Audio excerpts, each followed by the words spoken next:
الحمد للہ رب العالمین والعاقبۃ للمتقین والصلاة والسلام علی سید المرسلین۔ ناظرین کرام، السلام علیکم ورحمۃ اللہ وبرکاتہ۔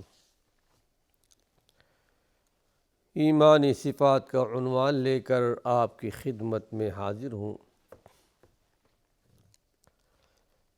ایمانی صفات کے تعلق سے پچھلے درس میں ایک حدیث بیان کی جا رہی تھی، جس کا تکملہ آج پیش کر رہا ہوں۔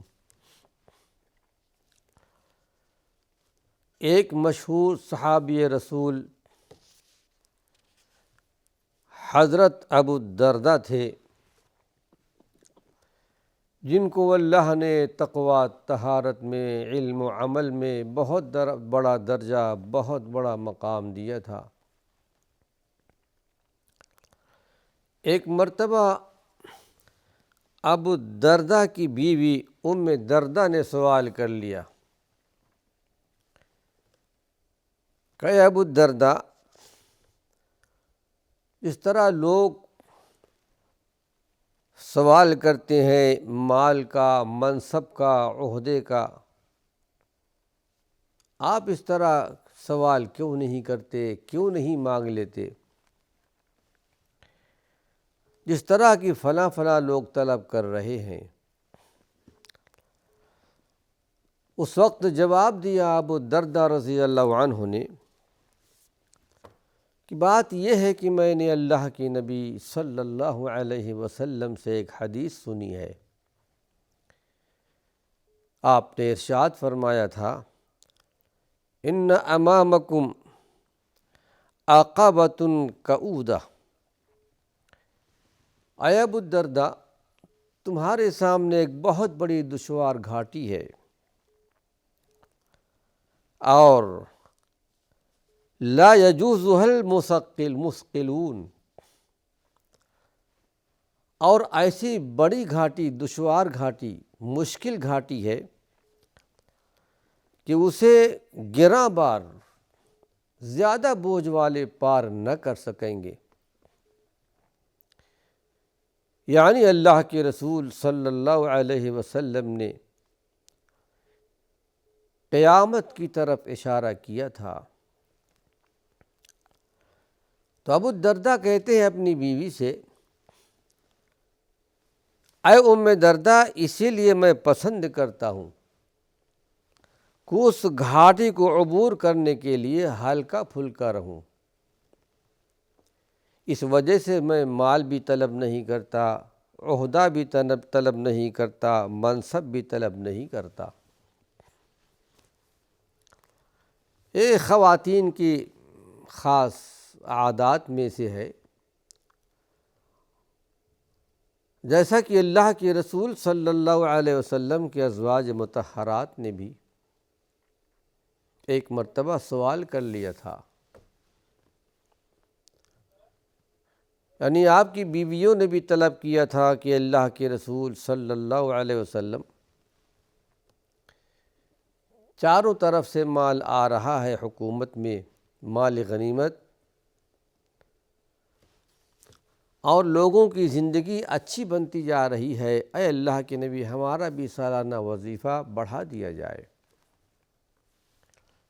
اللہ کے پیارے پیغمبر کی اس وقت 9 بیویاں ایک ساتھ تھیں، جو الگ الگ اپنے گھر میں رہا کرتی تھیں۔ یہ خاص اجازت تھی اللہ کے پیارے پیغمبر کے لیے، لیکن بعد میں قرآن حکیم کی آیت نازل ہوئی کہ ہمارے پیغمبر، اب اس کے بعد آپ کوئی نیا نکاح نہیں کر سکتے، اور ایسا بھی نہیں کر سکتے کہ ایک کو طلاق دی اور دوسرے سے نکاح کر لیا۔ بہرحال 9 بیویاں تھیں، اور انہوں نے ایک مطالبہ کر لیا تھا، چونکہ یہ گھرانہ نبی کا گھرانہ،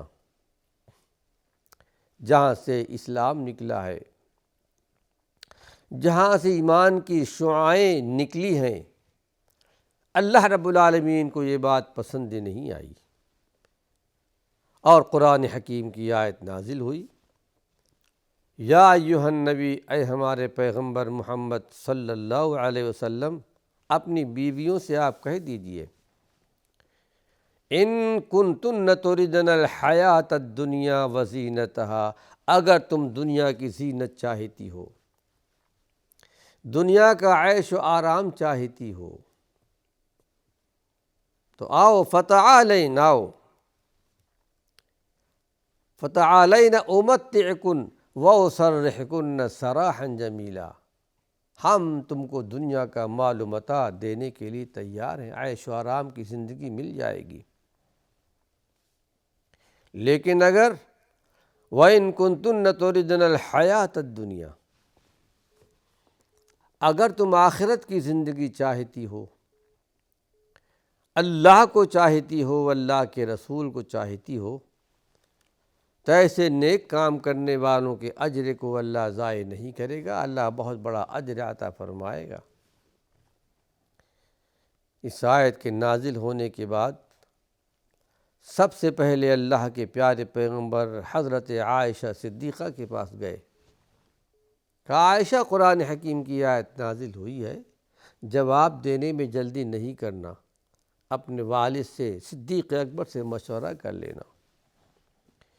لیکن عائشہ صدیقہ کو بھی اللہ نے تقوی کا بڑا اونچا مقام دیا تھا، اللہ کے پیارے پیغمبر سے جو سنتی تھیں یاد کر لیا کرتی تھیں، یا آپ کے نقش قدم پر چلنے کی کوشش کیا کرتی تھیں۔ کہا اللہ کے نبی، میں اپنے والد سے کیوں پوچھوں گی، میں تو آخرت کو، اللہ کے رسول کو چاہتی ہوں۔ تو حضرت ابو الدرداء نے بھی یہی جواب دیا۔ آئیے اس کی ذرا شرح بیان کر دوں کہ اللہ کے رسول صلی اللہ علیہ وسلم کے آخری دور میں اور آپ کے بعد خلفائے راشدین کے دور میں ایسی صورتیں پیدا ہو گئی تھی کہ مختلف راہوں سے مال غنیمت کا مال آ رہا تھا، لوگوں کے حالات اچھے ہو رہے تھے، مال غنیمت تقسیم ہو رہے تھے، اور لوگوں کو بڑے بڑے مناصب عہدے بھی دیے جا رہے تھے، ان کی زندگی اچھی بنتی جا رہی تھی۔ لیکن بعض صحابہ میں ایسے بھی لوگ تھے جو مسکینی زندگی، فقر و فاقہ کی زندگی کو پسند کرتے تھے، اس میں سے ایک ابو الدرداء رضی اللہ عنہ بھی تھے۔ آخرت کے محاسبے، حساب کا ڈر، قیامت کے تکلیفوں کا ڈر اور امن، اس کو سامنے رکھ کر یہ سمجھتے تھے کہ دنیاوی زندگی تو بہت معمولی زندگی ہے، ختم ہو جائے گی، آخرت والی زندگی تو ابدی زندگی ہے، یہاں کسی طرح زندگی بسر ہو جائے۔ پھر اللہ کے پیارے پیغمبر نے ان کو بتلایا تھا کہ آخرت کی دشوار گزار گھاٹیوں کو وہی آسانی سے پار کر سکیں گے جو دنیا میں ہلکے پھلکے رہیں گے، زیادہ حساب نہیں دینا پڑے گا۔ آئیے ایمانی صفات کے تعلق سے ایک اور عنوان کہ موت اور افلاس میں خیر کا پہلو ہے۔ موت میں اور افلاس یعنی فقر و فاقہ میں، مسکینیت میں بہت خیر کا پہلو ہے۔ کس طرح؟ آئیے حدیث آپ کے سامنے پیش کر رہا ہوں۔ اس حدیث کے راوی امام احمد بن حنبل ہے، مسند احمد کی روایت ہے، محمود بن لبید اس حدیث کی روایت کرنے والے ہیں کہ ان النبی صلی اللہ علیہ وسلم قال، یعنی اللہ کے نبی نے ارشاد فرمایا کہ اثنان یکرمہما ابن آدم، دو ایسی چیزیں ہیں جس سے بنی آدم پسند نہیں کرتا، کراہت کرتا ہے۔ دو چیزوں سے بنی آدم کراہت کرتا ہے، پسند نہیں کرتا۔ پہلی بات ہے کہ الموت، موت کو پسند نہیں کرتا۔ والموت خیر للمؤمن من الفتنہ، حالانکہ مومن کے لیے موت فتنے سے بہتر ہے۔ وَيَكْرَهُ قِلَّةَ المال، اور ایک بات یہ بھی ہے کہ آدمی قلت مال کو پسند نہیں کرتا، یعنی مال میں کمی کو پسند نہیں کرتا، چاہتا ہے کہ میرے پاس زیادہ مال ہو۔ لیکن وقلت المال اقل للحساب، لیکن مال اس کے لیے اس لیے مال کا کم ہونا اس کے لیے اس لیے بہتر ہے کہ کل قیامت کے دن حشر کے میدان میں اس کو حساب کم دینا پڑے گا، مال کا حساب، کیونکہ قیامت کے دن پوچھا جائے گا وعن مالہ، بتاؤ مال کو تم نے کہاں سے لیا اور کہاں خرچ کیا، تمہارے گھر میں، تمہارے بینک بیلنس میں، تمہارے جیب میں جو مال آیا کہاں سے آیا، حلال سے یا حرام سے، یہ پوچھا جائے گا۔ اس کے بغیر کوئی چارہ نہیں، کوئی قدم ہٹا نہیں سکتا قیامت کے دن۔ ایک ایک درہم و دینار کا سوال ہوگا۔ پھر یہ بھی پوچھا جائے گا بتاؤ تم نے کہاں خرچ کیا ہے، حلال میں خرچ کیا ہے یا حرام میں خرچ کیا ہے۔ ناظرین کرام، واقعہ حقیقت میں یہی ہے کہ ہر آدمی موت اور ناداری، افلاس، غربت سے گھبراتا ہے اور اس سے بچنا چاہتا ہے، حالانکہ موت اس کے لیے بہت بڑی نعمت ہے۔ اگر اسلام اور دین پر موت آتی ہے، لیکن مرنے کے بعد آدمی دنیا کے تمام فتنوں سے محفوظ ہو جاتا ہے، اور مال و دولت کی کمی اس لحاظ سے بڑی نعمت ہے کہ ناداروں اور مفلسوں کو کل حشر کے میدان میں، قیامت کے میدان میں بہت کم حساب دینا ہوگا۔ جب انسان افلاس، ناداری کی مصیبت میں گرفتار ہو، یا اپنے کسی عزیز قریب کی موت کا صدمہ اس کو پہنچا ہو، تو اس وقت اللہ کے رسول صلی اللہ علیہ وسلم کے ان ارشادات کو اگر سامنے رکھے گا تو اس کو بڑی تسکین، سکون ملے گا۔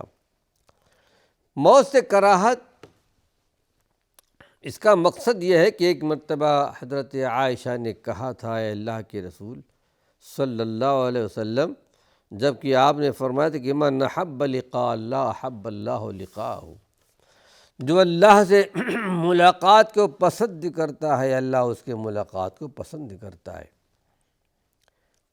اور جو اللہ کی ملاقات کو پسند نہیں کرتا اللہ بھی اس سے ملنا پسند نہیں کرتا۔ حضرت عائشہ نے سوال کیا تھا کہ اللہ کے نبی صلی اللہ علیہ وسلم، ہمیں تو کوئی بھی موت کو پسند نہیں کرتا، ہم میں سے کوئی موت نہیں چاہتا۔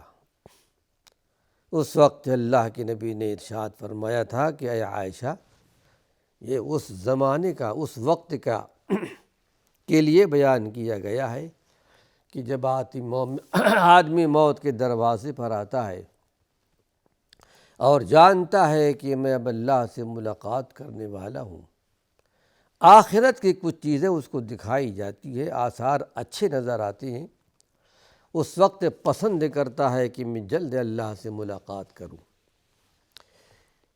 لیکن یہ کیفیت ایک مومن مرد کی، مومنہ عورت کی ہے۔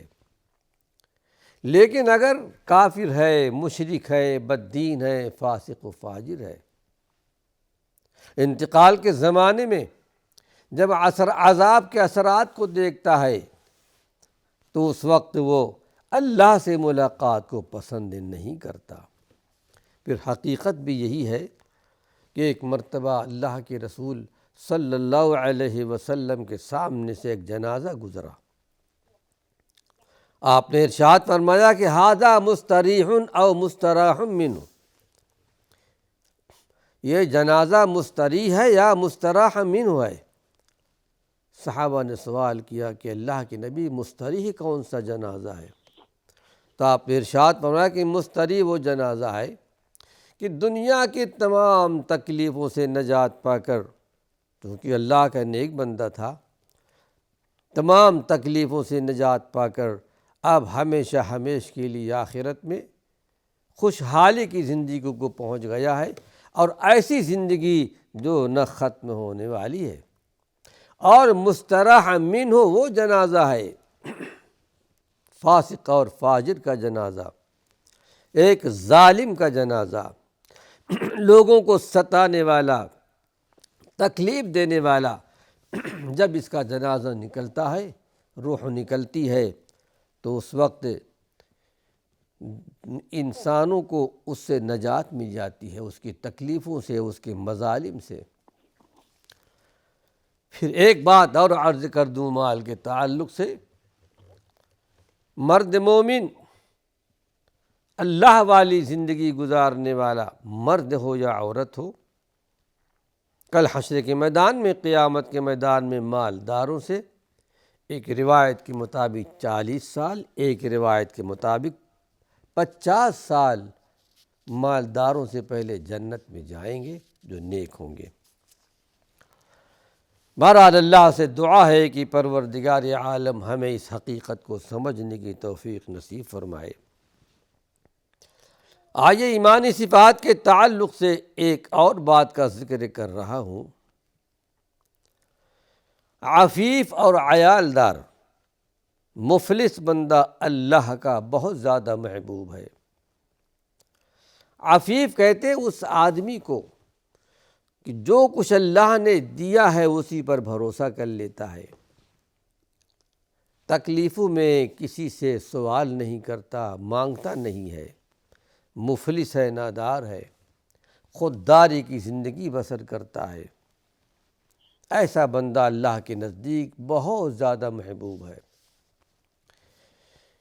ناظرین کرام، وقت ختم ہو چکا ہے، اللہ نے چاہا اسی عنوان سے کچھ اور مفید باتیں اپنے آئندہ درس میں پیش کروں گا۔ وآخر دعوانا ان الحمد للہ رب العالمین۔